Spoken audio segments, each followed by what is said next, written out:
1982 കോടി രൂപ നിങ്ങൾ എന്തുകൊണ്ട് കൊടുത്തില്ല? കയ്യിൽ പണം ഉണ്ടായിട്ട്. നിങ്ങളുടെ ഇമ്മീഡിയറ്റ് ലയബിലിറ്റി എന്തൊക്കെയാണ്? നിങ്ങൾ എവിടെയെല്ലാമാണ് നിങ്ങൾ പണം കൊടുക്കാനുള്ളത്? നിങ്ങൾ ആ പണം കൊടുക്കാനുള്ള ഒരുപാട് സ്ഥലങ്ങളിൽ നിങ്ങൾ പണം കൊടുത്തിട്ടില്ല. പട്ടിക വിദ്യാർത്ഥികൾക്ക്, പട്ടികജാതി പട്ടികവർഗ വിദ്യാർത്ഥികൾക്ക് നിങ്ങൾ കൊടുക്കാനുള്ള പണം എത്രയാണെന്നറിയാമോ? 377 കോടി രൂപ. 6000 കോടി രൂപ ബാക്കി ട്രഷറിയിൽ ഉണ്ടായിരുന്നെങ്കിൽ എന്തുകൊണ്ടാണ് ഈ പാവങ്ങൾ കുട്ടികൾക്ക് ഫസ്റ്റ് പ്രയോറിറ്റി ആയിട്ട് കൊടുക്കണ്ടേ? ആ 377 കോടി രൂപ കൊടുത്തോ? നിങ്ങൾ കൊടുത്തോ? 21,000 കോടി രൂപ ജീവനക്കാർക്ക് DA അരിയസ് വെച്ചിട്ടാണ് സർക്കാർ ഇറങ്ങുന്നത്. അത് കൊടുത്തില്ലല്ലോ.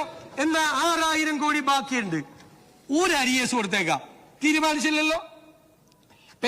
പെൻഷനർമാർക്ക് 14,387 കോടി രൂപയുടെ അരിയസ് ഉണ്ട്. കൊടുത്തോ? കൊടുത്തിട്ടില്ലല്ലോ.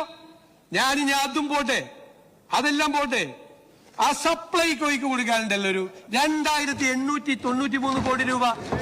ഏറ്റവും രൂക്ഷമായ വിലക്കയറ്റം നിൽക്കുന്ന ഒരു സംസ്ഥാനത്ത് 6,000 കോടി രൂപ ട്രഷറിയിലുണ്ട്. ഇനി നിങ്ങളെടുത്ത് ചെലവാക്കിക്കോ എന്ന് പറയുന്ന നിങ്ങൾ എന്തേ അത് കൊടുക്കാതെ പോയത്?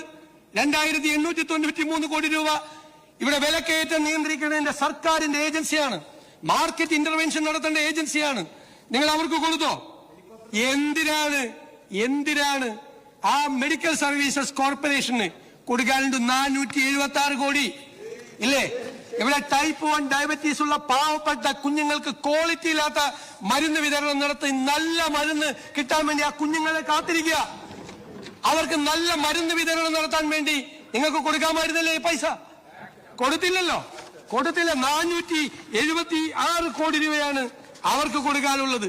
ഞാനിപ്പോ കുറച്ച് സ്കീംസ് മാത്രമാണ് പറഞ്ഞത്. പാവപ്പെട്ടവർക്ക് കൊടുക്കാനുള്ള കാരുണ്യ സ്കീംസിൽ 2017 കോടിയുണ്ട്.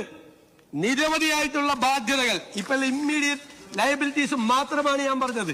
എന്നിട്ടൊരു കഥ ഉണ്ടാക്കുക, എന്നിട്ട് സോഷ്യൽ മീഡിയയിലൂടെ പ്രചരിപ്പിക്കുക. 6,000 കോടി ബാക്കി വെച്ചിട്ട് പോയിരിക്കുക. 16-ാം തീയതി നമ്മൾ അധികാരത്തിലേക്കുമ്പോ 2,000 കോടിയാണ്.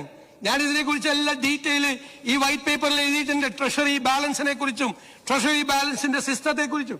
അത് ഓരോ സമയത്ത് ചിലപ്പോ പൈസ വരും, ഓരോ സമയത്ത് പൈസ വരും. പക്ഷേ നമ്മുടെ ലയബിലിറ്റീസ് അവിടെ നിൽക്കുകയാണ്.